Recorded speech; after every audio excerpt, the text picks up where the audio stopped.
Hello and welcome again to my YouTube channel English Studies Ramnagar. तो जैसा कि अपने पिछले वीडियो में हम लोगों ने कहा था कि हम लोग बेसिक ग्रामर के chapter wise videos, chapter wise lessons हम लोग लेके आएंगे।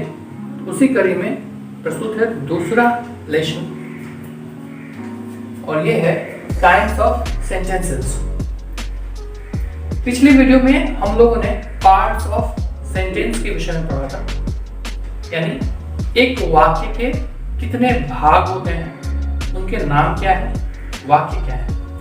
अब इस वीडियो में हम लोग पढ़ेंगे कि वाक्य कितने प्रकार के होते हैं, उनकी क्या विशेषता होती है, उनकी क्या पहचान होती है। तो इससे पहले कि हम लोग शुरू करें, आपने अगर इस चैनल को सब्सक्राइब नहीं किया है तो सब्सक्राइब कर लें और बेल आइकन को जरूर प्रेस करें ताकि आपको इस चैनल से जुड़े हुए नए नोटिफिकेशंस हमेशा मिलते रहें, आप अपडेट रहें। तो आइए शुरू करते हैं। वाक्य 5 प्रकार के होते हैं।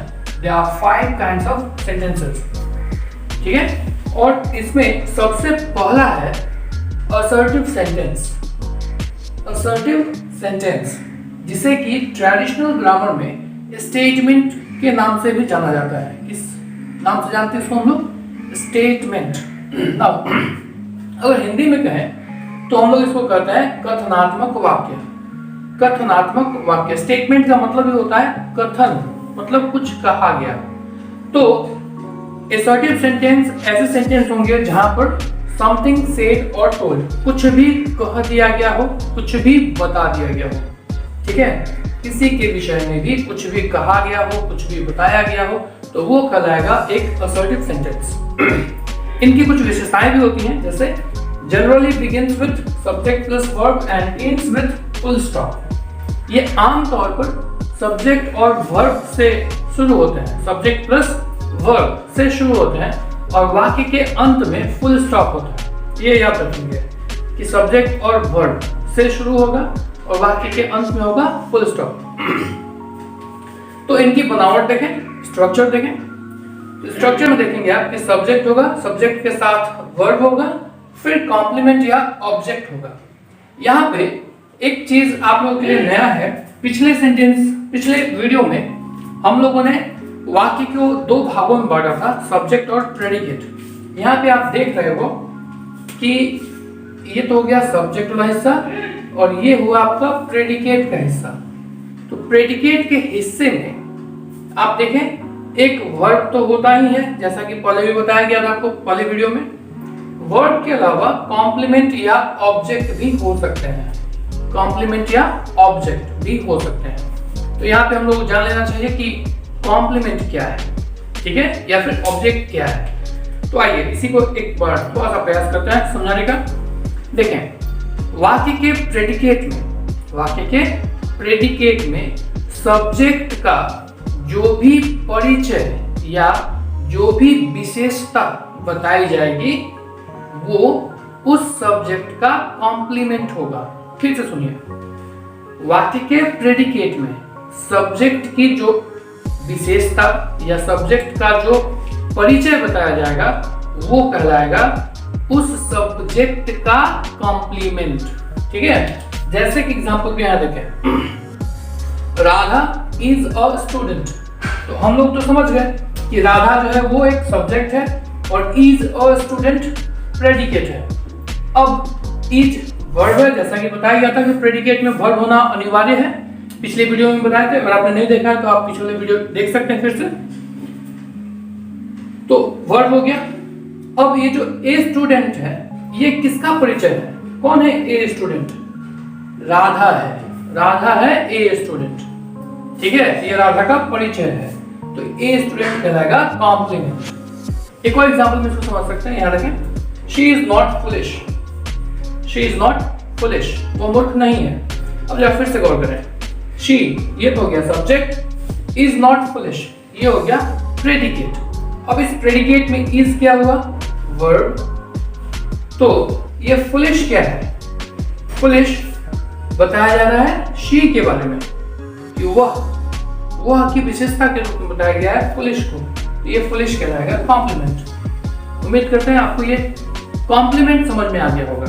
अब एक चीज और बच रही है और वो है ऑब्जेक्ट। ठीक है, ऑब्जेक्ट को हिंदी में कर्म कहते हैं, आपने पढ़ा होगा कर्म, इसी को इंग्लिश में कहते हैं ऑब्जेक्ट।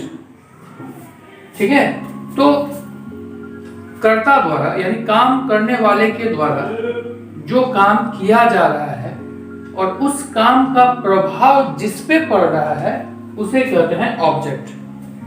ठीक है, कर्ता द्वारा किए गए काम का प्रभाव जिस पर पड़े वो कहलाएगा ऑब्जेक्ट। ठीक है, चलिए अब दूसरे काइंड की ओर बढ़ते हैं। अब हम लोग आते हैं सेकेंड काइंड पर और वो है इंटेरोगेटिव सेंटेंस। इंटेरोगेटिव सेंटेंस को ट्रेडिशनल ग्रामर में क्वेश्चन कहा जाता था, क्वेश्चन, जिसको हिंदी में कहते हैं हम लोग प्रश्नवाचक वाक्य। प्रश्नवाचक वाक्य यानी ऐसे वाक्य जिनसे हम प्रश्न पूछते हैं, जो हमारी जिज्ञासाओं को प्रस्तुत करते हैं। ठीक है, तो आस्किंग क्वेश्चंस और इंक्वायरी, जब हम लोग किसी विषय में कुछ सवाल पूछते हैं, कोई जानकारी लेना चाहते हैं, तो ऐसे में जो वाक्य हम बोलते हैं वो सभी क्वेश्चंस होते हैं। क्वेश्चंस भी दो तरह के होते हैं, there are two types of questions. सवाल दो तरह के हो सकते हैं। पहला है yes no question. Yes no question, it can be answered in yes और नो।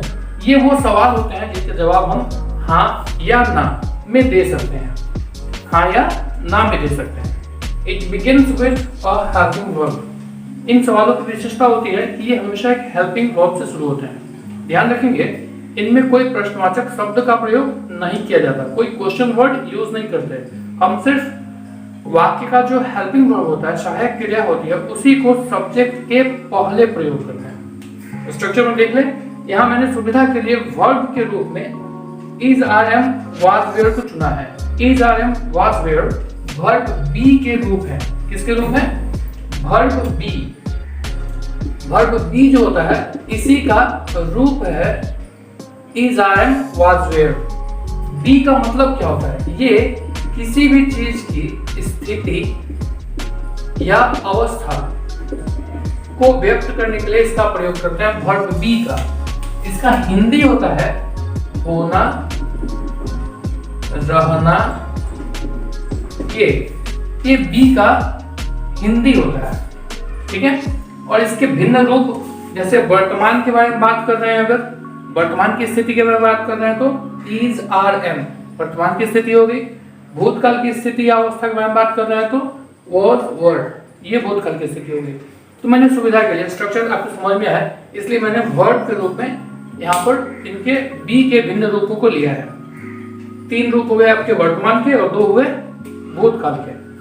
तो स्ट्रक्चर यानी बनावट होगी यस नो क्वेश्चन की कि आप सबसे पहले इज आर या एम या वाज या वर जो भी हेल्पिंग वर्ब है उसको बाहर निकाल देंगे, उसको पहले लिखेंगे, फिर सब्जेक्ट लगाएंगे।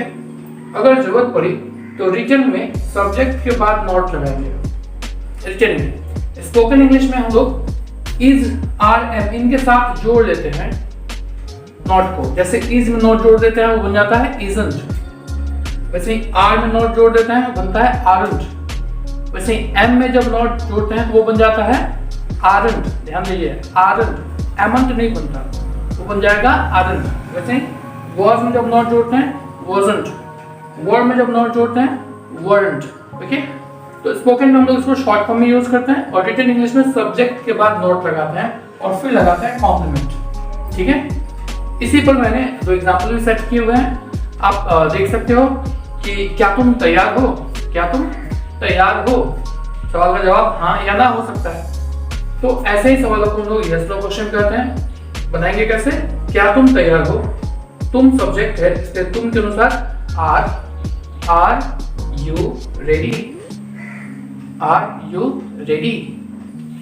अब इसका जवाब अगर देना चाहे तो यस आई एम, हाँ मैं तैयार हूं। वैसे ही वॉज मोती योर फ्रेंड, क्या मोती तुम्हारा मित्र था? जवाब देना चाहते हैं तो नो ही वॉजंट, वो नहीं था। ठीक है, तो ये वो हमारा यस नो क्वेश्चन। इस लेसन में आज इतना ही। सेकंड क्वेश्चन जो हम लोग का है, जो कि WH क्वेश्चन है, वो हम लोग अगले वीडियो में पढ़ेंगे। क्योंकि वीडियो लंबा होता जा रहा था, इसलिए मैंने सोचा कि क्यों ना इसको थोड़ा सा छोटा किया जाए, कई भागों में बांट लिया जाए, ताकि थोड़ा थोड़ा करके हम लोग सीखते रहें। तो अब आपको इस यस नो क्वेश्चन पर, इस पैटर्न पर आपको कुछ सेंटेंसेस खुद से बनाने हैं। फिर जैसा यहाँ दिखाया गया है वैसे ही आप इसके जवाब भी खुद ही लिखेंगे और प्रैक्टिस करेंगे। See you in the next video. Till then, have a good day.